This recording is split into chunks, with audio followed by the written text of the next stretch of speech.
Hello दोस्तों, क्या आप भी प्लान कर रहे हैं एक नया लैपटॉप लेने का और आपके मन में कहीं ना कहीं छोटी मोटी अनक्लियरिटी है, कन्फ्यूज़न है। तो इस वीडियो में मैं बताने वाला हूं कि आपके यूज़ के हिसाब से कौन सी लैपटॉप की कॉन्फ़िगरेशन आपके लिए बेस्ट होने वाली है।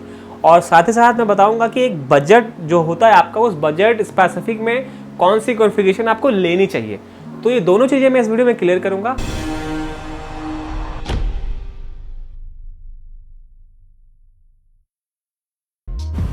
दोस्तों, लैपटॉप कोई भी ले, इन बातों को ज़रूर ध्यान दें। प्रोसेसर आपका 11 से 12 जनरेशन होना चाहिए। रैम आपकी DDR4 या 5 होनी चाहिए।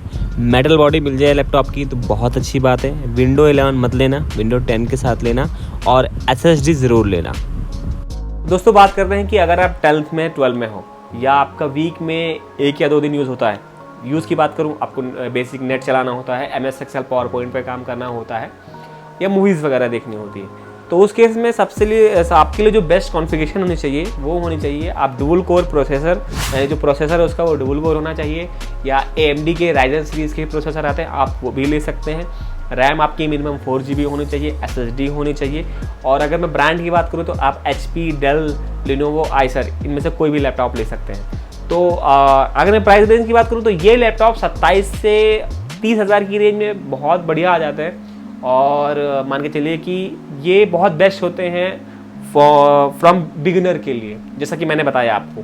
तो अगर आप स्टूडेंट हो, 10th में 12 में हो, या आपका बेसिक वीक में 1-2 बार ही यूज़ करना होता है, तो आप इस लैपटॉप को ले सकते हैं। अब आते हैं दोस्तों, जो लोग कॉलेज में हैं और जिनका मान के चलिए डेली यूज़ है, डेली उनको घंटे 2 घंटे यूज़ करना ही करना है या उससे ज़्यादा भी यूज़ करना है, तो उस केस में जो सबसे बेस्ट लैपटॉप होता है वो i3 होता है। आप i3 ले लीजिए, 8 GB रैम ले लीजिए और SSD हार्ड डिस्क ले लीजिए। SSD में आप चाहे 256 ले लीजिए, 512, वो आपके ऊपर डिपेंड करता है कि आपको ज़्यादा स्टोरेज रखनी है या नहीं। और साथ ही साथ आपको फुल HD डिस्प्ले पे मिल जाता है। और इसमें मतलब कोई कन्फ्यूज़न की बात नहीं होती। आप ब्रांड, जैसे मैंने बताया कि HP, Lenovo, Acer सभी सारे आजकल बहुत अच्छा आता है।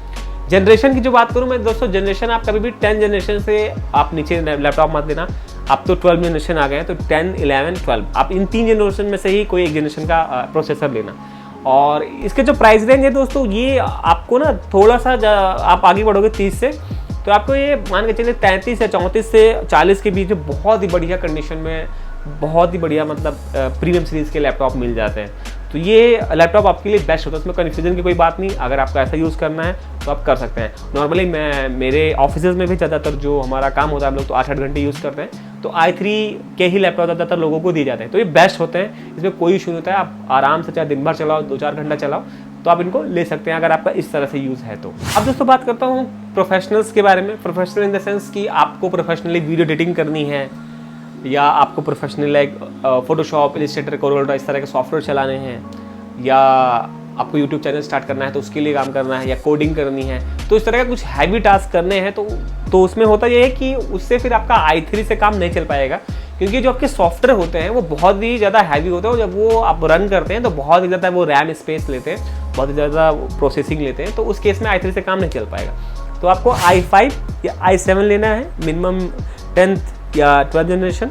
और उसके बाद आपको जो रैम लेनी है वो कम से कम 8 या 16 GB रैम लेनी है। आपको SSD लेनी है 512, और आपको ग्राफिक कार्ड इसमें ज़रूर लेना है। ग्राफिक कार्ड के बगैर आपको मज़ा नहीं आने वाला है, तो आपको ग्राफिक कार्ड लेना है, फुल HD डिस्प्ले लेनी है।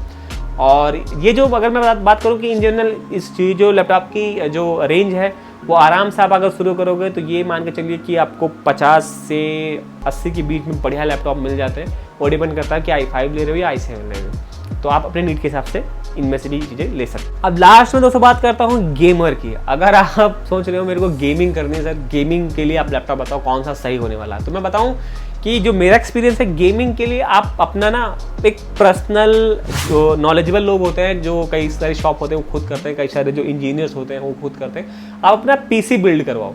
तो उसमें क्या होता है कि आपको अलग से एक प्रोसेसर होता है और एक मदरबोर्ड होता है, उनके हिसाब से सारी चीज़ कॉन्फ़िगरेशन की जाती है कि आपको अगर आप ये मदरबोर्ड ले रहे हो तो इसके हिसाब से आप ये प्रोसेसर लगा लो, ये आप इतनी रैम लगवा लो।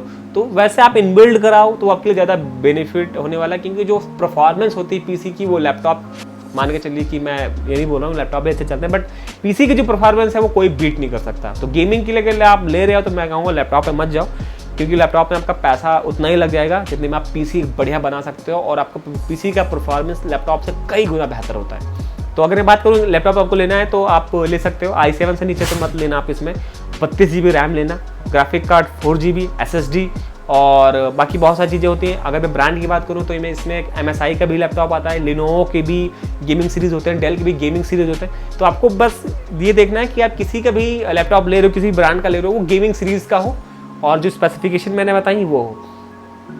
तो अब मैं बात करूं कि मतलब इन जनरल मैंने कवर तो सारी चीज़ें कर ली हैं, और इतना कोई बहुत ज़्यादा डिटेल में वीडियो नहीं था, लेकिन हाँ अगर आप ध्यान से इनको समझोगे तो आप अपनी नीड के हिसाब से, आपको पता लग गया कि मेरी ये नीड है, इसके हिसाब से मैं ये लैपटॉप ले सकता हूँ।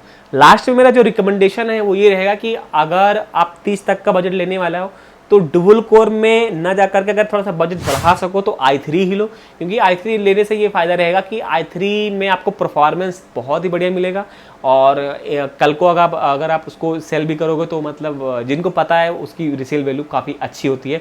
सेल करने में जो हमारे डुअल कोर होते हैं या जो राइजन वाले मैंने बताया प्रोसेसर होते हैं, इनकी थोड़ा सा वैल्यू घट जाती है, तो ये पॉइंट है। तो आई होप आप लोगों को समझ में आ गया होगा, और वीडियो अच्छी लगी हो प्लीज़ दोस्तों लाइक ज़रूर करिएगा, अगर ना किया हो अभी तक चैनल को सब्सक्राइब कर लीजिए, कमेंट करके बताइए कैसी लगी, और बहुत जल्द मिलते हैं नई वीडियो में।